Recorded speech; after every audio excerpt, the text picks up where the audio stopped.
Ditanya kenapa akan kuberitakan pada dunia yang penuh penderitaan, dan ku sampaikan kabar baik pada orang-orang miskin, pembebasan bagi orang yang ditawan, yang buta dapat penglihatan, yang tertindas dibebaskan. Sungguh tahun rahmat Tuhan sudah tiba, kerajaan Allah penuh kurnia, itu berita bagi isi dunia.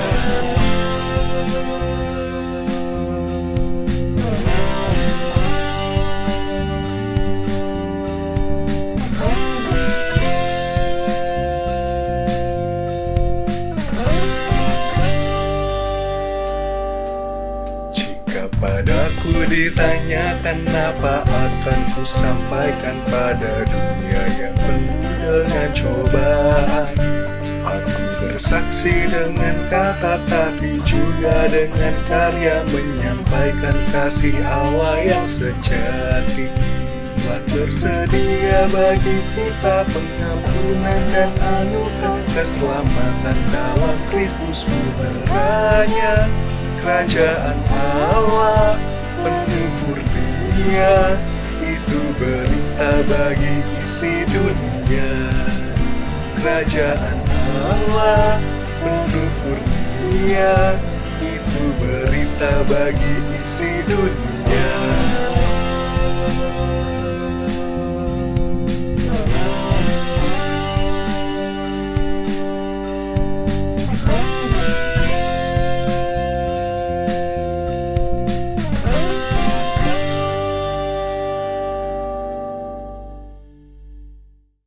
Shalom Bapak, Ibu, dan Saudara terkasih yang dikasihi oleh Tuhan Yesus Kristus.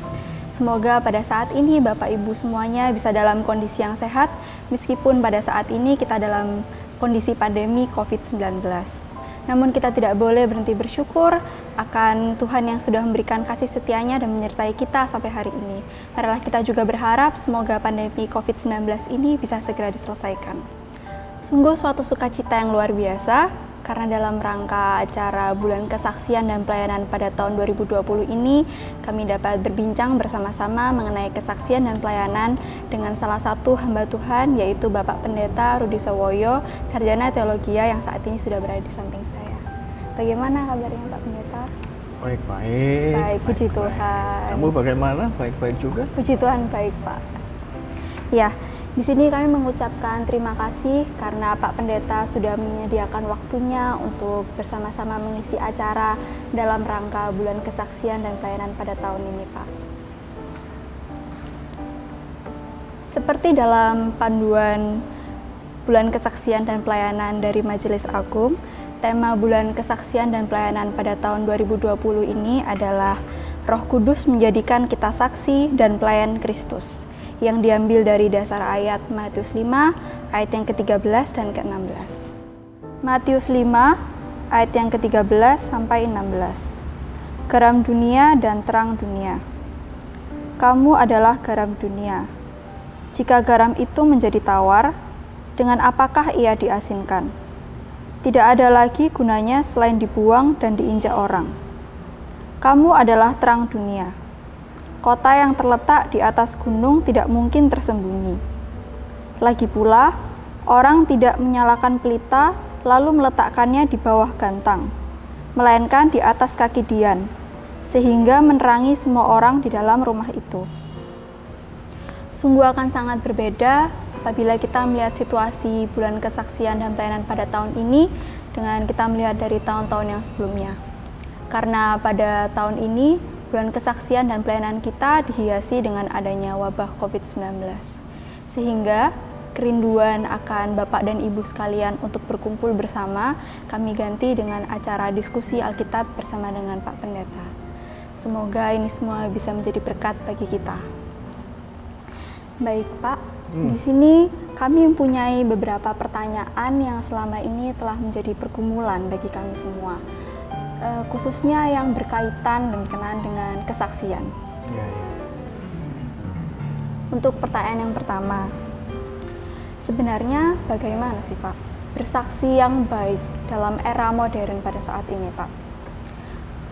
Karena mungkin ada tahapan-tahapan tertentu ya Pak, atau mungkin proses-proses tertentu agar kami ini bersaksi bisa berdampak bagi orang-orang yang mungkin imannya lemah atau mungkin masih belum memiliki iman untuk percaya kepada Tuhan kita Yesus Kristus. Dan sebenarnya bagaimana Pak bersaksi menurut Alkitab itu? Ya mungkin sebelum ke sana kita harus tahu dulu berkaitan dengan makna leksikal ya dari kata kesaksian itu sendiri. Bukan berawal dari kata dasar saksi, di mana sebenarnya seorang saksi itu sebenarnya kan dia harus menyaksikan sebuah peristiwa yang betul-betul disaksikan dengan mata kepalanya. Ya. Jadi contoh misalnya ketika para murid-murid dulu ya, dia disebut saksi karena dia juga melihat apa yang diperbuat Tuhan Yesus, ya, apa yang diajarkan oleh Tuhan Yesus, begitu ya. Dia mengalami, dia melihat suatu peristiwa itu benar-benar terjadi. Nah itu arti secara leksikal atau kamus ya, secara kamus. Nah, apa yang dilakukan gereja saat ini berkaitan dengan kesaksian itu memang agak bergeser dengan makna leksikal ini. Artinya kalau kita disebut saksi, itu bukan berarti kita ini orang yang menyaksikan secara langsung ya ketika Tuhan Yesus ini melakukan banyak hal ya pada waktu itu. Tapi kalau kita disebut saksi saat ini adalah di mana kita ini menyaksikan di tengah-tengah masyarakat apa yang diajarkan oleh Tuhan Yesus sendiri ya, oleh Tuhan melalui kitab suci ya. Nah itu yang kita saksikan di tengah-tengah masyarakat. Nah caranya bagaimana? Yang pertama jelas melalui action ya, melalui action bagaimana kita menjalankan apa yang dikehendaki Tuhan itu dalam kehidupan sehari-hari. Karena di dunia yang modern ini sebenarnya masalah-masalah yang penting itu bukan lagi masalah penjelasan-penjelasan yang rinci macam-macam. Kadang-kadang lebih kena kalau itu kita bawakan dalam sebuah action dalam kehidupan sehari-hari. Ya contoh misalnya ya, kalau kita ini diperintahkan oleh Tuhan, kamu jangan mencuri misalnya, ini yang sering ya terjadi ya. Usahakanlah ini benar-benar kita jalankan dalam kehidupan sehari-hari dimanapun kita berada. Di kantor ya begitu ya, di tengah masyarakat ya begitu. Dan ini termasuk perintah-perintah yang lain ya. Dengan menjalankan perintah-perintah seperti itu, kita ini dibaca di tengah-tengah masyarakat. Oh tiba ngono hidupnya orang yang percaya itu ya. Tapi coba sebaliknya, kalau kita ini anut gerubuk saja dengan dunia ya, katakanlah ya wis maklum lah wong zamannya koyok gini gitu ya, orang berbuat seperti ini ya nggak masalah misalnya. Kita tidak punya katakanlah patokan bagaimana kita menjalani hidup sesuai dengan kehendak Tuhan. Nah kita akan dicemooh ya, padha ae lek ngono wong percaya mbek wong liyane. Apa bedanya dunia dan gereja? Nah, justru disitulah kita ini berada bersaksi. Seperti yang dikatakan Rasul Paulus sendiri itu kan, kita ini seperti surat. Surat yang dibaca oleh semua orang. Kalau kita menulis hidup kita ini dengan hal yang jelek-jelek ya dibaca jelek. Dan orang tidak akan pernah mengenal Tuhan.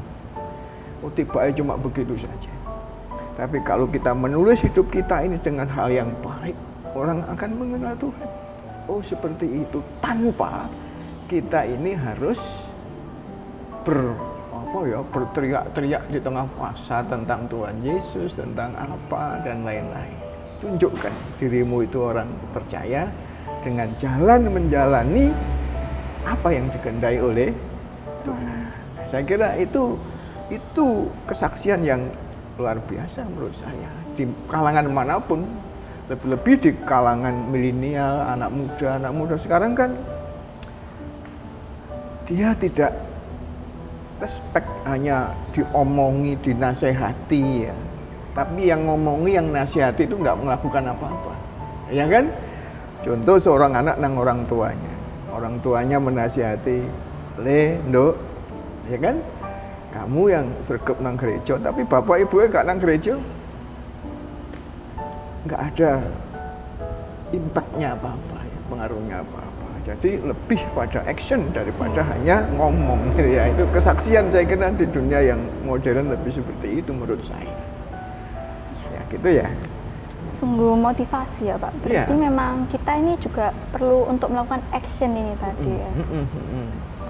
Nah, action itu ya tujuannya juga bagaimana menularkan apa yang baik ini kepada semua orang. Tentang apakah mereka percaya dengan Tuhan atau tidak, itu urusan Gusti Allah.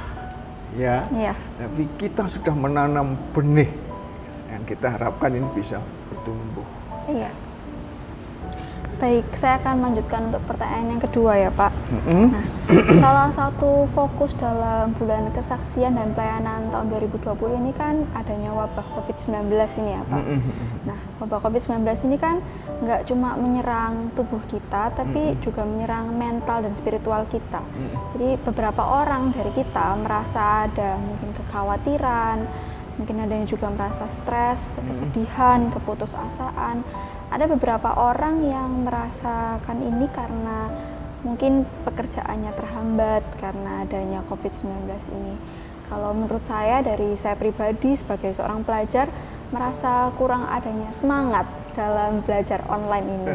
Karena merasa kurang maksimal dan tidak adanya teman yang menemani, itu akhirnya kurang semangat dalam belajar Pak. Nah, sebenarnya bagaimana Pak supaya kita ini bisa belajar dari sosok Rasul Paulus yang dia pun pernah merasakan kesedihan, keterpurukan dan berada dalam titik terendah dalam hidupnya seperti yang tertulis pada Galatia 2 ayat yang 20. Coba kamu baca di Galatia tadi gimana? Ya. Galatia berapa? 2 ayat yang 20. Ayat yang ke-20. Galatia 2 ayat yang ke-20.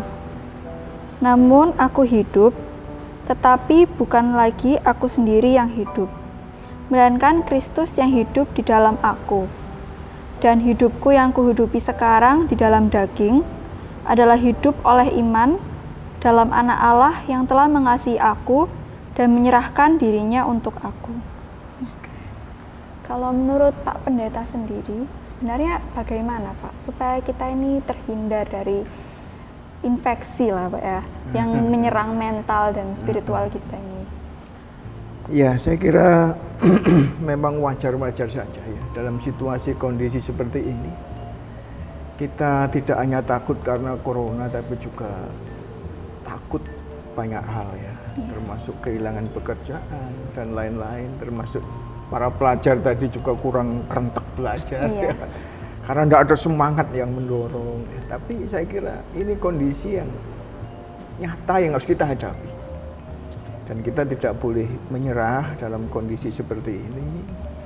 Dan tentu kunci dari semua ini tidak ada lain seperti apa yang dikatakan oleh Rasul Paulus tadi. Kuncinya hanya satu, kata Rasul Paulus, imanku. Ya kan? Imanku. Karena di dalam iman itu sudah terkandung sebuah kesetiaan, ketaatan, tapi sekaligus juga harapan. Jadi selalu hidup punya harapan, dan orang yang punya harapan itu kan selalu berpikir positif dan kreatif. Sehingga dia bisa selalu mensiasati keadaan-keadaan sesulit apapun, dia tetap bisa bangkit, ya, tetap bisa berjuang, dan mereka tidak ngelogrok. Belajar terus gak semangat ya, tidak seperti itu. Dia selalu didorong untuk semangat.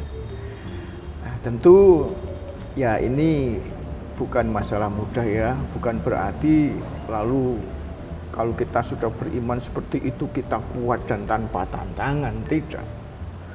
Kalau saya gambarkan saat ini itu kita itu dalam periode padang gurun. Periode padang gurun itu seperti yang dialami oleh Israel ya, ketika dia harus menuju ke tanah Kanaan. Tidak mudah ketika mereka menghadapi masa krisis ini. Mereka hidup kekurangan, hidup kelaparan, hidup kehausan. Ya, mungkin mereka juga harus diadang oleh orang-orang jahat. Tapi mereka tetap semangat untuk maju ke depan. Semangat untuk meraih masa depannya tanah Kanaan itu. Karena apa? Karena mereka punya iman. Tapi sebaliknya ada beberapa dari mereka yang imannya memang agak kurang, harapannya juga kurang. Ya sering kali akhirnya mereka ngomong, lebih baik aku kembali ke tanah Mesir. Ya, artinya mereka kurang berani untuk ke masa depan dalam situasi yang krisis ini. Jadi sekali lagi kuncinya iman. Jika kita punya iman itu, saya kira kita mampu menghadapi ketakutan-ketakutan kita yang ada dan masa-masa krisis yang ada ini. Bahkan masa krisis ini mungkin membuat kita akan lebih kuat dan lebih kuat lagi. Ya, saya kira mungkin itu kunci yang diberikan oleh Rasul Paulus bagi kita untuk menghadapi masa krisis ini. Sehingga ketakutan yang kita hadapi ini tidak menjadi kita ini lebih takut dan imunitas kita turun, lalu corona malah menyerang kita ya. Ya, saya kira begitu, Sasa. Terima kasih Pak, membuat saya menjadi merasa lebih optimis dan positif lagi. Karena tadi dari penjelasan Pak Pendeta, berarti memang kita harus berpegang teguh pada iman kita tadi ya Pak. Iya. Ya, untuk pertanyaan ketiga ini cukup apa ya Pak, viral Pak, sedang viral dan sedang menjadi perdebatan Pak saat ini. Karena para ahli ini kan memprediksi bahwa pandemi adanya wabah COVID-19 ini akan berlangsung lama dan mungkin bisa berakhir ketika ditemukan adanya vaksin. Dengan vaksin ini kan juga memiliki proses tahapan-tahapan tertentu hingga akhirnya dia berhasil dibuat dan cukup efektif untuk menyembuhkan penyakit COVID-19 ini kan Pak. Dan sedangkan waktunya kan mungkin bisa lebih dari 1 atau 2 atau bisa jadi lebih dari itu tadi ya Pak. Nah, akhirnya pemerintah baru-baru ini merancangkan tatanan kehidupan baru yang disebut dengan new normal Pak. Nah, ini bagaimana Pak gereja ini mampu menyikapi dan menyiapkan tatanan kehidupan baru new normal ini dalam kehidupan berjemaat dan bermasyarakat Pak? Ya, saya kira seperti yang kamu tanyakan tadi dan kamu katakan bahwa namanya new normal ini kan juga ada jenjang waktu ya. Artinya sampai ada penemuan virus, penemuan apa ini vaksin ya, vaksin obat dari virus corona ini. Nah, kita tidak tahu 1 tahun, 2 tahun atau 3 tahun. Tapi yang jelas new normal ini tidak dialami oleh Indonesia saja, tapi ya seluruh umat manusia akan menjalani hidup new normal karena ini kan pandemi ya, new normal. Nah, bagaimana gereja menyikapi semua ini ya? Tentu gereja harus menata sesuai dengan aturan atau protokol yang sudah disiapkan oleh pemerintah. Ya, contoh beribadah misalnya ya. Kalau kita beribadah, katakanlah sekarang ini 1 minggu 2 kali misalnya ya. Nah, kita tambah jamnya ini tidak hanya 2 kali, tapi juga mungkin sampai 5 kali. Mengapa? Supaya gereja ini ya yang beribadah ini tidak banyak, cuma 50% dari biasanya. Tapi kita tata jamnya. Jadi sehari yang biasanya 2 kali sekarang menjadi 4 kali. Katakan contoh, karena kita ini punya warga katakan 500 orang, ya kan? Nah, 500 orang ini kalau kita ibadah 2 kali kan 250-an. Nah, ini kan kapasitas kita cuma 250. Ini yang normal dulu. Nah, sekarang karena tidak normal, cuma 50%. Sehingga ibadahnya tidak 2 kali menjadi 4 kali. Tapi yang ikut ya 100 orang sampai 125 orang. Karena kan ada namanya physical distancing, ya macam-macam. Ya. Gereja juga harus mempersiapkan protokol-protokol yang ada, termasuk juga mempersiapkan hand sanitizer-nya, lalu juga tempat untuk cuci tangan, harus kita persiapkan semuanya, ya. Sehingga kita bisa melaksanakan ibadah setiap minggu dengan baik. Ya. Dan ini juga tentu tidak hanya untuk ibadah minggu, ini juga akan mengena juga dengan anak-anak juga nanti gimana ibadahnya ya. Jadi anak-anak ini bagaimana, apakah bisa menjadi satu atau kita bagi, ya itu nanti kita lihat. Tapi yang penting protokol kesehatan untuk COVID ini bisa kita penuhi. Nah, sehingga makanya di sini ada pola baru lagi, termasuk juga kalau rapat-rapat misalnya ya. Kalau selama itu bisa kita rapat dengan memakai online gitu ya, kenapa tidak ya? Tapi kalau tidak bisa ya kepaksa ya kita harus mengikuti aturan-aturan baru itu. Jadi ini tatanan-tatanan baru, gereja juga harus ikut di sana. Ya, mungkin itu saja atau masih ada hal lain yang perlu ditanyakan berkaitan dengan bagaimana gereja menghadapi new normal ini? Kalau menurut saya sih cukup kompleks ternyata ya, Pak. Iya. Itu belum kalau kita nanti ibadah di kelompok-kelompok. Ibadah di wilayah kan ibadah banyak di rumah ya. Nah, ya apa ini caranya ibadahnya ya? Apa nanti kita apakah ibadah di kelompok-kelompok itu nanti kita tempatkan juga di gereja ya, kita lihat nanti ya, kita lihat. Nah, sehingga yang penting aturan, jadi aturan pemerintah, jarak 1 meter, pakai masker, cuci tangan, ya itu harus kita ikuti dalam beribadah. Nah, yang lain-lainnya saya kira masalah pastoral dan lain-lain ya tetap saja tidak masalah, karena itu kan tidak kerumunan orang ya, hanya beberapa orang saja. Saya kira itu mungkin apa yang bisa saya sampaikan. Ya, seperti yang saya bilang tadi cukup kompleks ya, Pak. Dan memang memerlukan waktu untuk persiapannya sehingga bisa dipersiapkan dengan matang dan mengikuti protokol yang telah disediakan oleh pemerintah, sehingga kita juga mengikuti ini bisa dengan baik, dengan tertib ya, Pak. Sehingga tidak menimbulkan mungkin permasalahan yang baru ya, Pak. Ya. Kalau begitu tadi kan yang untuk orang-orang biasa, kemudian yang balita kan sudah, Pak. Lalu bagaimana, Pak, dengan yang mungkin lansia, kemudian para ibu hamil, itu bagaimana, Pak? Iya, jadi begini, prinsipnya itu yang disebut warga jemaat itu kan semua. Ya, jadi ya ada yang umurnya di bawah 50 tahun, tapi ada juga yang di atas 50 tahun. Ini secara umum. Ada yang hamil, juga ada yang tidak. Tapi semua itu kan warga jemaat. Semua berhak untuk ikut beribadah ya. Termasuk manula juga boleh. Kita tidak membatasi, umur 70 tahun tidak boleh. Bukan begitu. Kita semua boleh. Karena kalau kita membatasi seperti itu, kasihan ya yang umur sepuh ini, dia malah akan stres di rumah ini nanti ya. Nah, hanya yang sepuh maupun yang muda, semua kita tata sesuai dengan protokol kesehatan yang ada.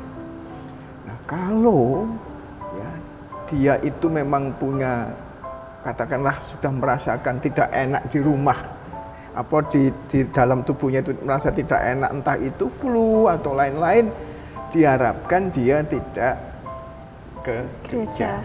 Ya, diharapkan daripada di sini nanti ditolak, disuruh pulang. Karena nanti kan akan dicek ya di sini ya.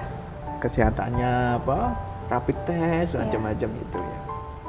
Nah, untuk yang ibu hamil ya, saya kira saya sendiri tidak punya kapasitas untuk berbicara ya, karena saya nggak tahu sejauh mana dia itu sensitif dengan virus corona. Saya nggak tahu. Tapi kalau memang itu memang sensitif dan menjaga kandungannya, ya lebih baik memang tidak ke gereja. Ya, kalau dia memang merasa ragu dan lain-lain, lebih baik tidak ke gereja. Dan memang seyogyanya gereja juga melayani mereka yang di rumah ini. Oh iya. Ya, mereka yang di rumah ini, sehingga usulan, jadi ada usulan atau memang ini baik bahwa setiap ibadah minggu itu mestinya tidak hanya ibadah on the spot ya di tempat, tapi juga tetap ada live streaming yang bisa diikuti di rumah-rumah. Iya. Sehingga kalau ada yang sepuh-sepuh ini memang ragu dan dia merasa tidak sehat, dia di rumah dia masih bisa menikmati ikut beribadah seperti saat ini. Iya. Termasuk juga ibu yang hamil Tadi. dan orang-orang lain yang merasa sakit. Lalu untuk pengaplikasian protokol kesehatan nanti, apakah mungkin di depan nanti berarti ada pengecekan suhu tubuh atau mungkin nanti juga ada penyemprotan disinfektan terlebih dahulu gitu ya Pak? Yang jelas iya, yang jelas pasti begitu. Jadi harus ada pengecekan sebelum masuk, terus juga ada tenaga medis yang bertugas setiap ibadah. Iya. Karena kita kan tidak tahu ya, tidak tahu bagaimana, pendeta yang tidak tahu, warga awam. Nah, tenaga medis ini yang diharapkan nanti kalau ada apa-apa dia bisa menjalankan hal apa yang benar, ya, apa yang benar. Nah, penyemprotan disinfektan juga kalau itu memang dianjurkan oleh pemerintah, ya setiap ibadah harus penyemprotan, ya bagaimana kita usahakan.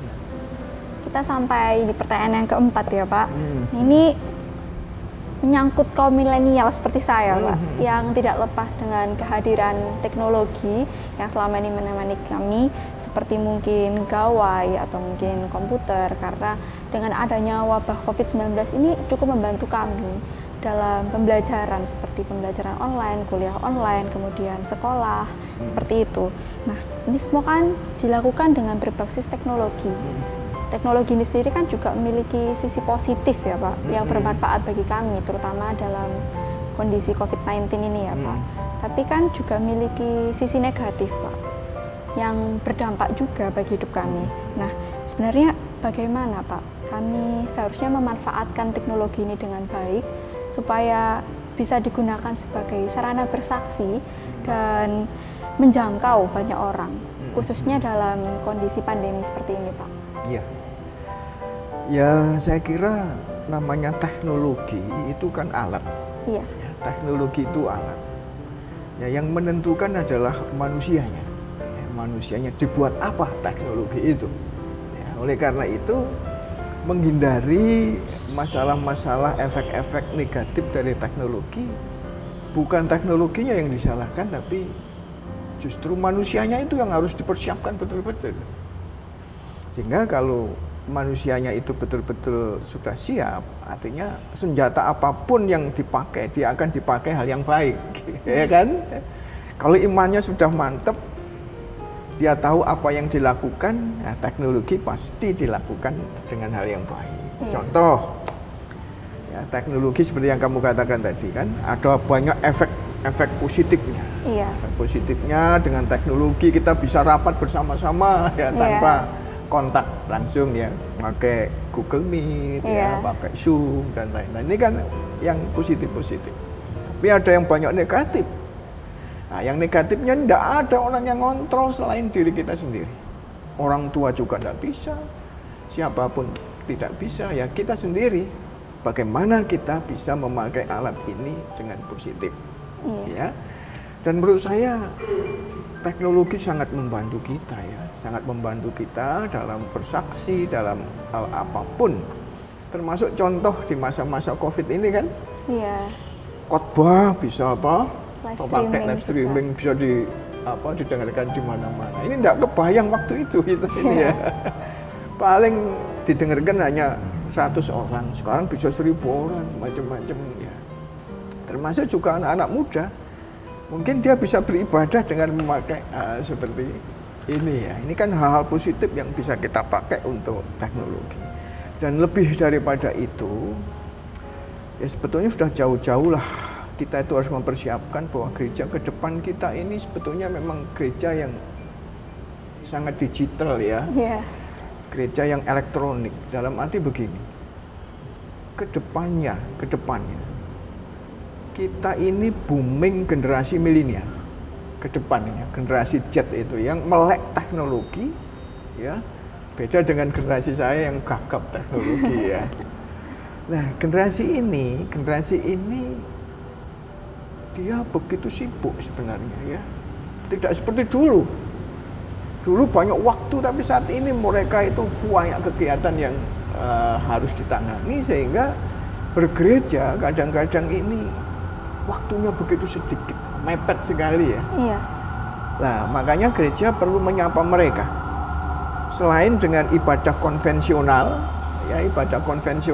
ya seperti hari Minggu di gereja, tapi kita juga harus menyapa mereka melalui teknologi ini. Contoh kegiatan-kegiatan pemuda, seminar-seminar, ya, sesuai dengan kebutuhan pemuda, misalnya kaum milenial ya. Mencari pacar di pusing piye, misalnya ya kan. Terus